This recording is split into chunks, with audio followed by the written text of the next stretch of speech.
këtë edicion do të ndiqni.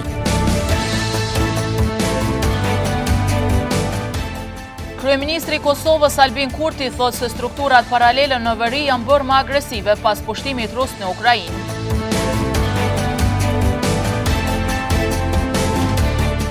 Ka 470 tituj libra që janë shtuar bibliotekës së qytetit në Gjakov. Kjo fal një donacioni nga Ministria e Arsimit, Shkencës, Teknologjisë e Inovacionit.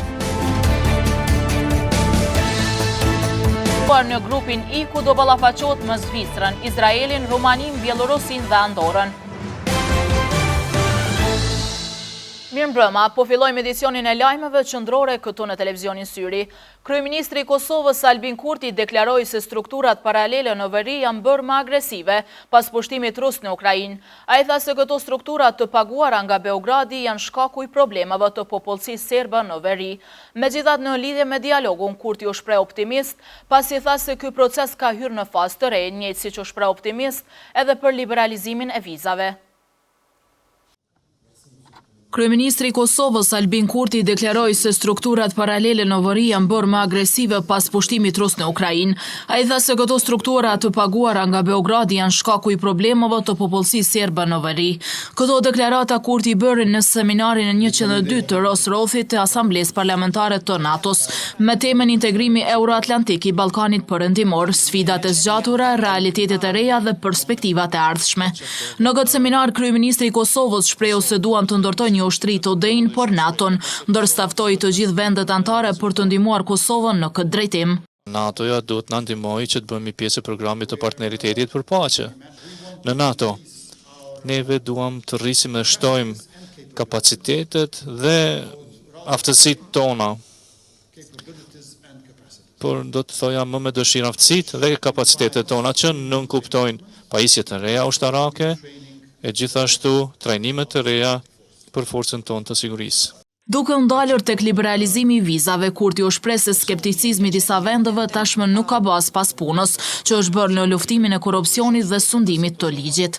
Shpresoj që përfundimisht do ta marrim liberalizimin e vizave dhe ritheksoj që madje edhe kur kemi qenë ose jemi kritik ndaj BE-s, kjo nuk është asnjëherë që të interpretohet se jemi duke shikuar një alternativë tjetër. Kryeministri Kurti përsëriti se nuk ka probleme me popullsinë serbe që jetojnë në Kosovë, por me strukturat paralele që financohen nga Beogradi. Strukturat ilegale të Serbisë dhe në përgjithësi veteranët e luftës të Serbisë janë bërë më agresiv gjatë këtij viti që prej pushtimit dhe agresionit ushtarak rus mbi Ukrainën, sepse në përgjithësi të gjithë apo shumica e tyre janë pro Putinit. Ata e konsiderojnë luftën e Rusisë në Ukrainë si një mundësi për ta. Duke u ndalur tek dialogu, Kurti u shpreh se procesi ka hyrë në një fazë të re prej gushtit të këtij viti dhe kjo bën optimist. Nëse i thoni Serbisë pavarësia do të vijë në fund, ju inkurajoni Serbinë që të shtyjë i fundin. Mirë po tani, njohja ndërsjellë nuk është në fund, por është në qendër të marrëveshjes, jo në fund të procesit, por në qendër të marrëveshjes. Të pranishmit në seminare kanë pyetur Albin Kurtin edhe rreth pronave të manastirit të Deçanit, të cilat nuk i kanë kaluar në pronësi. Neve kemi një vendim të gjykatës kushtetuese, por po ashtu ka edhe disa lëndë administrative në lidhje me këto prona dhe unë besoj që kjo çështje do të zgjidhet dhe jam optimist. Kryeministri Albin Kurti në këtë seminar ka folur dhe për të arriturat e qeverisë që drejton në të gjitha fushat. Të gjithë zyrtarët publik në Kosovë mund të jenë subjekt i verifikimit të pasurisë nëse ekzistojnë dyshime, nëse ajo është fituar në mënyrë të kundërligjshme.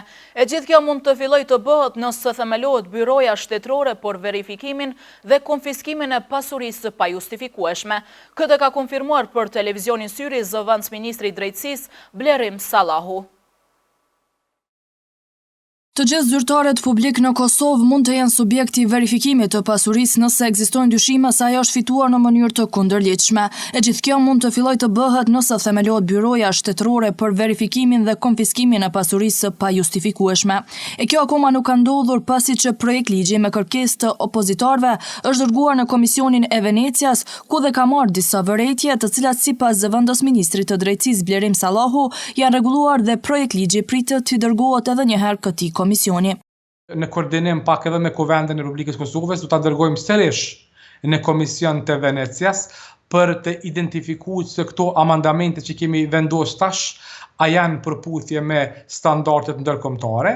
Pastaj mbi bazën e rekomandimit të Komisionit të Venecias, pra të tashme të dytë, do të dërgohet ligji në Kuvend për miratim të dytë dhe presim të hyjnë fuqi gjithmonë përputhje pra me gjitha rekomandimet e Komisionit të Venecias, ku do të sigurohet që nuk do të shkilen asnjë liri dhe drejtë themelore të njerëzit në një anë, mirë po në anën tjetër do të luftohet krimi dhe korrupsioni pa kompromis. Ky ligj është i domosdoshëm në luftimin e krimit dhe korrupsionit, shton Sallahu. Parat e përvetësuara nga shtetërorët të dërguara pra në xhirollogaritë dhe në pasuritë të palojshme dhe të lojshme të biznesmenëve, të politikanëve duhet të kthehen pronarit legjitim dhe kushtetues pra Republikës Kosovës.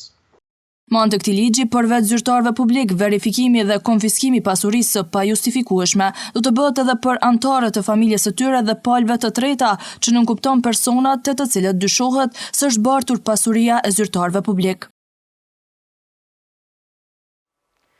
Aksidentët në trafik në Gjakov ndodhin një rallë herë, ajo që mbetet shqetësim për qytetarët është se mbetjet vazhdojnë të mbesin në rrugë por kohë shumë të gjatë, duke krijuar pamje jo të mirë gjatë lëvizjeve nëpër qytet. Kjo pamje nuk është e pazakontë menjëherë pas një aksidenti, mirë po pas informatave që televizioni Syri mori në terren, ky aksident fatmirësisht jo fatal, ka më shumë se 2 ditë që ka ndodhur dhe pamja vazhdon të mbetet e njëjtë. Pema në të cilën makina është goditur në mëngjesin e hershëm të paradisa ditëve ndodhet në tokë, teksa dhe pjesë të makinës vazhdojnë të jenë po në tokë të hyrjes së Qarshisë Sovjetër. Ndërkaq nga Policia e Kosovës rajoni Gjakov zëdhënosi Sheremet Eleza i tha: në rastet aksidenteve më dëmë të vogla materiale, automjetet, sendet e gjëra të tjera të lëna në rrugë obligohen shoferët t'i largojnë. Në rastin konkret, nëse një gjë e tillë nuk ka ndodhur, ju inkurajoj ju dhe të gjithë qytetarët që në të ardhmen të njoftoni policin në numrin 192 që të marrin masa. Ndërsa sot lidhur me informacionin e mediumit tuaj, unë personalisht do njoftoj stacionin policor në Gjakov. OJC Roma in Action ka nënshkruar një marrëveshje me drejtorinë e arsimit në komunën e Gjakovës. Qëllimi i këtij bashkëpunimi është edukimi mbi historikun e komuniteteve rom, ashkali dhe egjiptian dhe plotësimi i këtij boshllëku në literaturën shkollore. Organizata jo qeveritare Roma in Action ka nënshkruar një marrëveshje me drejtorinë e arsimit në komunën e Gjakovës. Përmes kësaj marrëveshje, drejtoria do të ofrojë mbështetje e bashkëpunim për organizatën në fjalë. Atëherë Emra, keni nënshkruar një marrëveshje së fundi me drejtorinë e arsimit, a më tregon për çka bëhet fjalë konkretisht? Po, në vazhdim në projektit Together, të cilën e kemi filluar që nga fillimi i këtij viti, ne tashmë kemi filluar fazën e dytë të këtij projekti, ku një ndër aktivitetet ka të bëjë edhe me ofrimin e ligjëratave në institucionet edukative arsimore. Drejtoria e arsimit e njeh punën tonë, të cilën do ta realizojmë në objekte arsimore, dhe në anën tjetër do të ofron edhe gatishmërinë për të bashkëpunuar nëpërmjet drejtorëve të shkollave dhe stafit edukativ arsimor në institucionet shkollore. Qëllimi sipas Tërmjanit është edukimi mbi historikun e komuniteteve rom, ashkali dhe egjiptian dhe plotësimi i këtij boshllëku në literaturën shkollore. Ne kemi marrë gatishmërinë që të ofrojmë këtë mbështetje për drejtorinë e arsimit, që ta plotësojmë këtë boshllëk të literaturës shkollore dhe besoj që do të ndikojë mjaft në promovimin e diversitetit, nëse mund të thuhet, dhe njohjen e nxënësve nga komuniteti shqiptar mbi historikun, kulturën, traditën e bashkëmoshatarëve të tyre në banka shkollore, për të ndikuar kështu edhe në zbejën e diskriminimit ndaj këtij komuniteti, edhe në promovimin e tolerancës dhe gjithëpërfshirjes në institucione shkollore. Përgjatë ligjëratave, pjesëmarrësit do të njoftohen po ashtu dhe me platformën kombëtare për mbrojtje nga diskriminimi për komunitetet rom, ashkali dhe egjiptian, të lansuar tashmë nga zyra për qeverisje të mirë pranë kryeministrit të Kosovës. 470 tituj librash janë shtuar bibliotekës së qytetit në Gjakov. Kjo fal një donacioni nga Ministria e Arsimit, Shkencës, Teknologjisë dhe Inovacionit. Sipas drejtorit të këtij institucioni, këta tituj pasurojnë bibliotekën, si dhe janë porozgjedhur me kujdes për të gjithë lexuesit. Biblioteka Ibrahim Rugova ka pranuar rreth 470 tituj donacion nga Ministria e Arsimit, Shkencës, Teknologjisë dhe Inovacionit. Sipas drejtorit të këtij institucioni, Angel Berisha, këta tituj e pasurojnë bibliotekën e janë të përzgjedhur e me interes për lexuesin. E mira këtyre ditëve me njëherë gjatë përfundimit të greves ishte se fitum një donacion nga Ministria e Kulturës, e cila ka një traditë viteve të fundit ku shpërndan libra për të gjitha bibliotekat. Pas një konkursi që ka fituar libra nga shtëpitë botuese dhe i kemi marrë, kështu që më shumë se 470 tituj të cilët i kemi në dispozicion janë plotësimi i nevojshëm i kërkesës së lexuesve. Pas përfundimit të grevës, sipas Berishës, është rritur fluksi nxënësve dhe studentëve që shfrytëzojnë bibliotekën. Tani ka filluar pak frekventimi më i madh, më shumë po shihet ardhja e nxënësve të shkollave të mesme, të cilët ata pak më shumë ishin të braktisur nga koha e pushimit, dhe tani volumi është i shtuar edhe për lexues të vegjël, edhe salla dhe studentët të cilët kërkojnë shërbime dhe i kanë në dispozicion. Librat e dhuruar nga Ministria aktualisht janë duke u sistemuar, që shumë shpejt të jenë në duar të lexuesve. Fermeri Fatos Kastrati ka rreth 300 krerë dele për të cilat kujdeset më shumë dëshirë. Ai thotë se kjo lomi nuk është aq e lehtë për t'u bërë, por s'është mjaft fitimprurese dhe se apelon tek të rinj që të merren me blegturi. Fermeri Fatos Kastrati ka rreth 800 krerë dele. Ai thotë se gjatë ditëve të vjeshtës e shfrytëzon terrenin e përshtatshëm të fshatit Rezim për t'i kullosur ato. I kemi 800 copa dele, delet janë rude, po këtu i kemi punë e fshatin në Rezin, për mi kullot të olivadhen e kanë leju fshati Rezin, për kullosa i majmë të në edhe një muj, mi kullot delet. Për të mbajtur numër kaq të madh të deleve, Kastrati thotë i kanë dalë në ndihmë edhe institucionet duke subvencionuar vit pas viti. Po subvencionet i marrën për çdo vit nëse për dele. Sa ju ndihmojnë këtu? Në kanë thënë ka 20 euro, tash ka 25 euro kanë thënë që kanë miqet për subvencion. Janë kanë kontrolle, kanë bëu kontrollin, kanë kshyer ato numër, ato i kanë verifikuar që janë në rregull. Tash presim në shuparët. Ndër sfidat më të mëdha me të cilën shumica e fermerëve po përballen është mungesa e punëtorëve. E kjo sfidë po përcjell edhe këtë fermer. Mendoj me rrit, po nuk ka punëtor më shumë, se mendoj me rrit më shumë, po nuk ka punëtor edhe i këshim që do. Me të familjes edhe 2 punëtorë kam. Kastrati tutje apeloi tek të rinj që të merren me blegtori edhe pse nuk është punë shumë e lehtë për t'u bërë, por se është mjaft fitimprurese.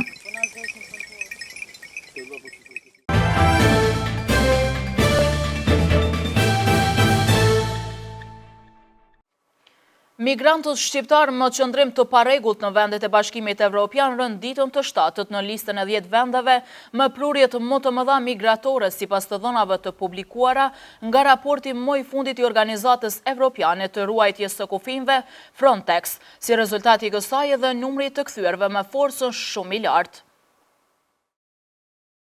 Migrantët shqiptar më qëndrim të parregullt në vendet e Bashkimit Evropian rënë ditën të 7 në listën e 10 vendeve me prurjet më të mëdha mërgjimtare, sipas të dhënave të publikuara nga raporti më i fundit i Organizatës Evropiane të ruajtjes së kufinjve Frontex. Sipas raportit analiza risku 2022-2023 të Frontex, numri i tyre erdhi duke u rritur në vitin 2021 me 25.892 persona, të cilët përbëjnë 5% të numrit të përgjithshëm të huajve më qëndrim të palitshëm në vendet e Bashkimit Evropian, pra 468.719 gjithsej. Numri i migrantëve shqiptar me këtë status u rrit më 18% krahasuar me vitin 2020, ku shënoheshin 21.890 shtetas shqiptar me qëndrim të palitshëm në vendet e BE-s. Në vitin 2021, Bashkimi Evropian raportoi rreth 200.000 kalime të palitshme kufitare në shtetet anëtare. Kjo sipas raportit të Frontex ishte më e larta e regjistruar që nga viti 2017. E sipas të dhënave, migrantët e paregullt shqiptar kryesojnë në listën e të huajve të paregullt të kthyer me forcë gjatë vitit 2021 në vendin e origjinës me 5.398 persona, nga 4.801 persona që ishte numri i kthimeve në vitin 2020. Ndërkohë kthimin vullnetar e kanë pranuar në vitin 2021 rreth 2.944 persona nga Shqipëria, nga 2.771 që ishin në vitin 2020. Sipas kësaj analize, kjo rritje e migrimit të parregullt në kufin të BE-s vjen nga faktorët shtytës politik dhe socioekonomik në nivel kombëtar të vendeve kryesore të origjinës, si dhe faktor shtytës të nivelit më të lartë, të tillë si inflacioni i vazhdueshëm global dhe rritja e çmimeve të ushqimeve, sidomos pas luftës në Ukrainë.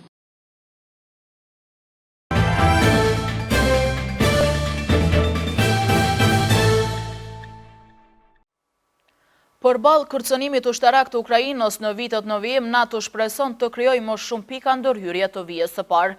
Si rezultati i kësaj, kjo aleancë ka përforcuar Lituaninë me 5.000 trupa të përhershme. Forcat e reagimit të shpejt prej 5.000 trupash nuk do qëndrojnë në Lituani, por do jenë në gatishmëri të përhershme. Kjo brigadë e caktuar mund të vendoset në Lituani brenda 10 ditëve. Ndodh shumë shpejt, e kujtojmë se në rastin e Ukrainës, informacioni për përqendrimin e forcave ruse në kufirin e saj dihej për gati 90 ditë, u shpreh ministri lituanez i mbrojtjes. Trupat e batalionit të Këmbësurisë gjermane kryejnë stërvitje ushtarake me forcat lituaneze, ndërka Gjermania pret që Lituania dhe një numër alatësh të tjerë të NATO-s t'i bashkohen nismës së saj për krijimin e një sistemi të zgjeruar të mbrojtjes ajrore, duke cilësuar si një nga boshllëqet e mbetura të mbrojtjes. Përballë kërcënimit ushtarak të Ukrainës në ditët në vijim, NATO shpreson të krijojë më shumë pika ndërhyrje të vijës së parë.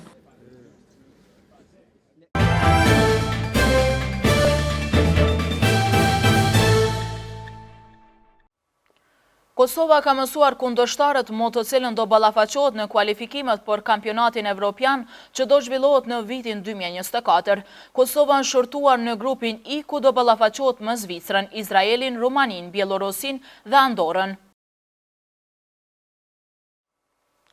Sot më fillim nga ora 19 në palestrën 13 qershori në Suare, klubi basketbolli Vllaznimi zhvillon ndeshjen e javës së 5 të Superligës së Kosovës në basketboll kundër klubit të basketbollit Ylli. Theksojmë që deri më tani klubi basketbolli Vllaznimi ka regjistruar një fitore dhe ka pësuar 3 humbje, ndërsa klubi basketbollit Ylli në 4 ndeshje ka pësuar 4 humbje. Në vazhdim të ndjekim parashikimin e motit për ditët në vijim. E diela është karakterizuar me mot të vranët e kopas kohe me diell, ndërsa temperatura ka variuar nga 9 deri në 24 gradë Celsius. E sa i përket javës së ardhshme, por nesër parashihet temperaturë e cila do variojnë nga 12 deri në 23 gradë Celsius. Të martën, të mërkurën dhe të enjtën parashihen rreshje shiu dhe temperatura më e lartë do të arrijë deri në 21 gradë Celsius. Rreshjet e shiut parashihen dhe për të premten o të shtunën, ndërkaq temperatura minimale do variojnë nga 8 deri në 9 gradë Celsius, kurse temperatura maksimale do të arrijë deri në 18 dhe 19 gradë Celsius.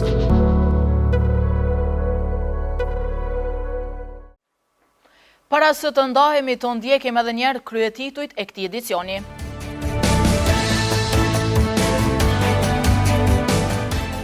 Kryeministri i Kosovës Albin Kurti thotë se strukturat paralele në veri janë bërë më agresive pas pushtimit rus në Ukrainë.